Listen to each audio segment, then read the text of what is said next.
প্রায় ২ বছর ধরে নির্বাচিত নেতৃত্ব ছাড়াই চলছে সিলেটের ব্যবসায়ীদের শীর্ষ সংগঠন the Sylhet chamber of commerce and industry. প্রশাসনিক সমন্বয়হীনতায় স্থবির হয়ে পড়েছে সংগঠনটির স্বাভাবিক কার্যক্রম। ব্যবসায়ীদের অভিযোগ, জেলা প্রশাসক ও বাণিজ্য মন্ত্রণালয় দায় চাপাচ্ছে পরস্পরের প্রতি। সিলেটের ব্যবসায়ীদের শীর্ষ সংগঠন the Sylhet chamber of commerce and industry গত ২ বছর ধরে কার্যত অভিভাবকহীন অবস্থায় রয়েছে, যার নেতিবাচক প্রভাব পড়ছে সিলেটের ব্যবসা বাণিজ্যে। চেম্বার নেতারা বলছেন, নির্বাচিত প্রতিনিধি না থাকায় সরকার রাজস্ব হারাচ্ছে, আর নির্বাচন না হওয়ার পেছনে প্রশাসনের সমন্বয়হীনতাই দায়ী করছেন নেতারা। চেম্বার নেতাদের অভিযোগ, বাণিজ্য মন্ত্রণালয়ের সঙ্গে যোগাযোগ করলে বলে জেলা প্রশাসকের কথা, আর জেলা প্রশাসক বলেন মন্ত্রণালয়ের কথা। এই অস্পষ্টতার কারণে কোনো দিক নির্দেশনা পাওয়া যাচ্ছে না। বিভিন্ন জায়গায় যখন প্রবলেমগুলো ক্রিয়েট হয় তখন একটা সেন্ট্রালাইজেশনের জন্য সেটা চেম্বারে চলে আসে।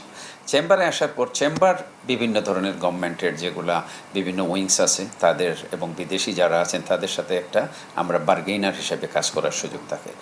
অন্যান্য জায়গায় মোটামুটি চিরাং চেম্বারও আমরা দেখছি ইতিমধ্যে নির্বাচন হয়ে গেছে, সিলেটে কেন হচ্ছে না? তাহলে ওনারা পারতেছে না পারলে বলুক যে আমরা পারতেছি না, বাণিজ্য মন্ত্রণালয় সারেন্ডার করুক যে ওনারা পারতেছে না। ওনারাদের যদি আমরা বলি যে আপনারা নির্বাচন দিচ্ছেন না কেন, ওনারা বলেন বাণিজ্য মন্ত্রণালয় থেকে সুস্পষ্ট কোনো ব্যাখ্যা পাচ্ছি না। ২০২৪ সালের ৫ আগস্ট সরকারের পতনের পর সদস্যদের দাবির মুখে শীর্ষ নেতৃত্ব পদত্যাগ করলে কার্যক্রম সচল রাখতে প্রশাসক নিয়োগ দেওয়া হয়। এর আগে গত বছরের ৪ আগস্ট নির্বাচনের তফসিল ঘোষণা করা হয়েছিল এবং ১ নভেম্বর ভোট গ্রহণের দিন ধার্য ছিল। কিন্তু ২৬ অক্টোবর বাণিজ্য মন্ত্রণালয়ের এক চিঠিতে নির্বাচন স্থগিত করা হয়। লাগাত আমাদের ভোটার লিস্ট কমপ্লিট। যদি এই ভোটার লিস্টে ইলেকশন আমাদের মিনিস্ট্রি বা আমাদের যদি লোকাল প্রশাসন অনুমতি দেয় বা আমাদের যদি যারা প্রতিনিধি তারা দল চায়, তাহলে আমরা শর্ট ইলেকশন দিতে পারবো ইনশাল্লাহ। বর্তমানে আমাদের ভোটার তালিকা যাচাই বাছাইয়ের কার্যক্রম চলমান রয়েছে। মন্ত্রণালয়ের নির্দেশনা অনুযায়ী এই কার্যক্রম সম্পন্ন হলে আমরা শীঘ্রই নির্বাচনের সম্ভাব্য তারিখ ঘোষণা করব।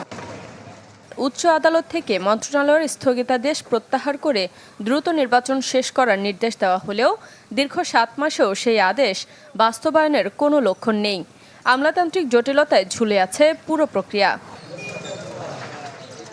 Desk report, channel 24।